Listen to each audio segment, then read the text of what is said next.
Guys, welcome to the Beat the Best podcast. I'm your host, Betamax84, here for episode 1, season 1.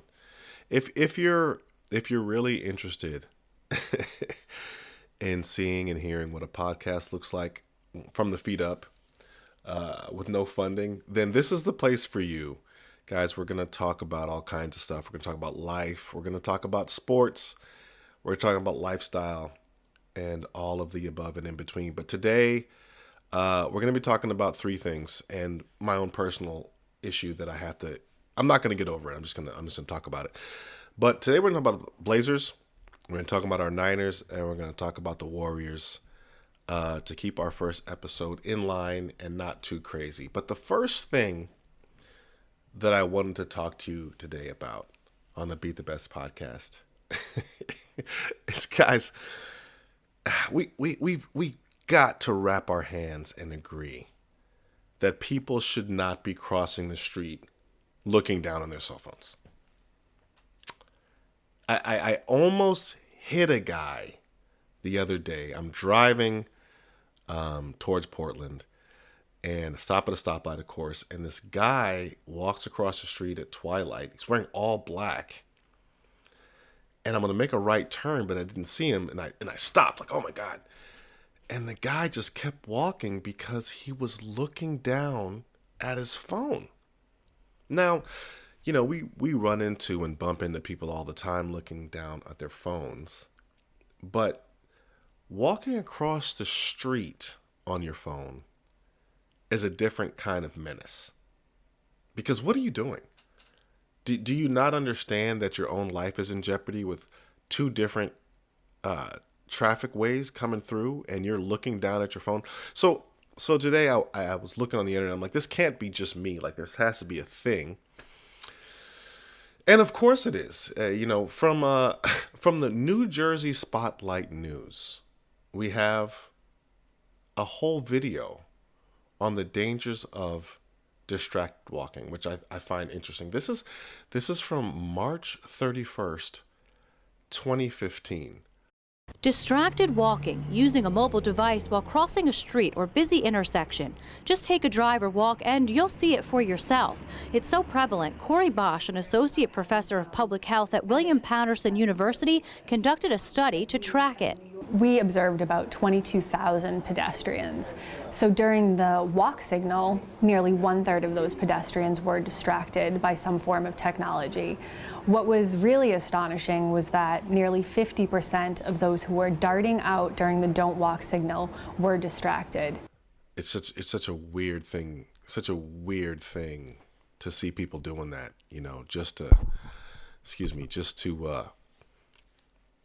just to be out there like that. Like, you're looking down crossing the street. Anyway, I had to get that off my chest. You may care, you may not care. That may not bother you at all, that people dart across the street without looking at you and might get hit by a truck. But it bothers me. Yeah, guys. Moving on to the Niners. Anybody who knows me knows I'm a diehard Niner fan. Bang bang Niner gang.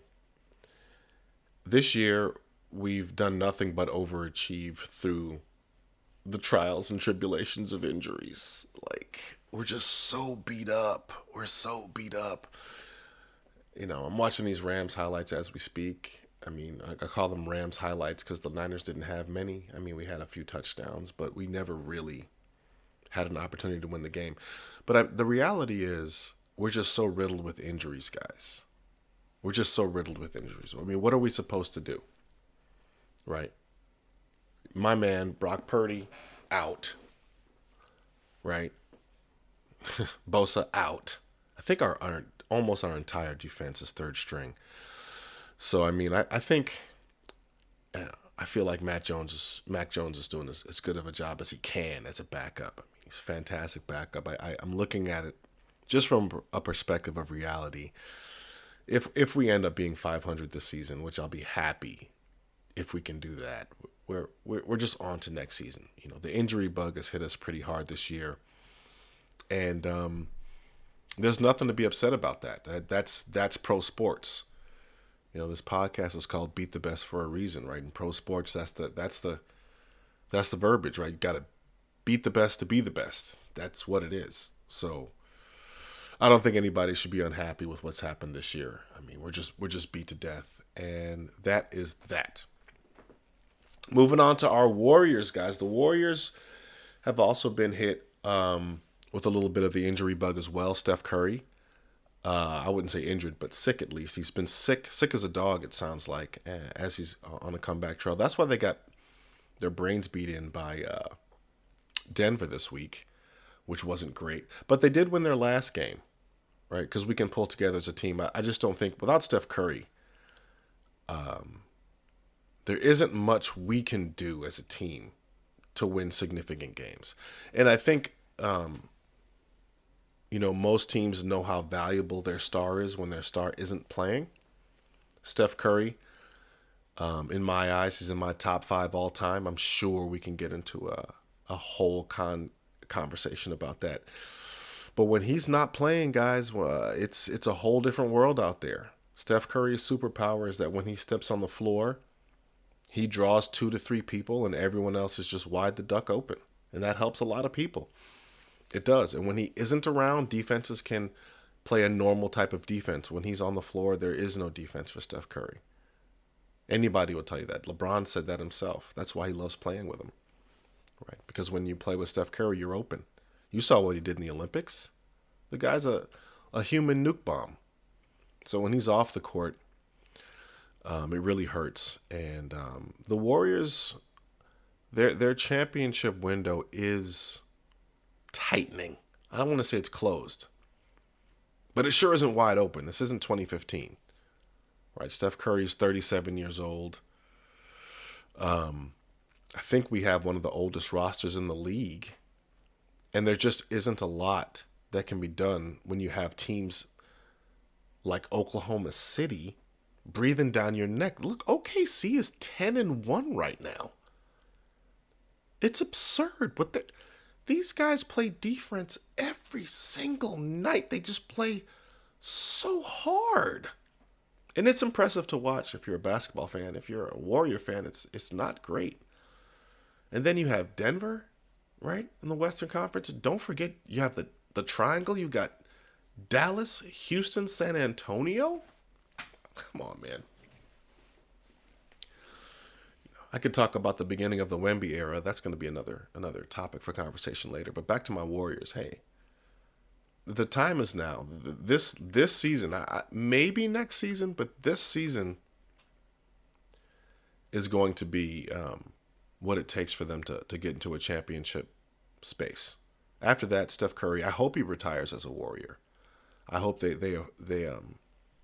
give him that gift of staying with one team because I think he deserves it. I don't know if he has another contract in him. If he does, it'll probably be a short-term one. But just to have him retire as a Warrior would be great. But we're on the downslide here. We're on the downslide. So if there are any championship overtures, it's got to be now. 25, 26, maybe 27. But, that's it as far as looking for a championship. In finality, I'm new to the Portland area. Been here for 3 years now. The Blazers haven't been watchable last year. In fact, I felt like they were unwatchable. I'll take the heat for it. That's fine. But I gotta tell you, this year, man, I have been so impressed with the type of basketball they are playing. These guys, under duress with whatever happened to Chauncey Billups and that insane debacle with, I don't think he was attached to the gambling part. He was attached to this whole thing where he was fixing poker games with the mob. I don't even know. Allegedly. I hope he's innocent. I hope all of those things are unfounded. But I think the Blazers this year are not only watchable, but they're going to make a lot of people sick. I tell you right now, you don't want to see this Blazer team in the playoffs. You don't. They have too much young talent. They play full court defense. They run up and down the floor. And they have a bona fide leader in Drew Holiday. Drew Holiday's been to the mountaintop twice. So at the end of game, he knows how to take it home and make it possible for you to win some games. I saw them do it. They were the only one that beat Oklahoma City this year. Albeit, yes, Oklahoma City was on a back-to-back. So what? They still beat them. Portland Trailblazers. They play full court. They play end-to-end. They D up. And they have a deep bench. And they are athletic as all outside. I'm telling you right now, if you haven't watched an entire Trailblazers game, they are now my new surrogate team. I'm a surrogate now.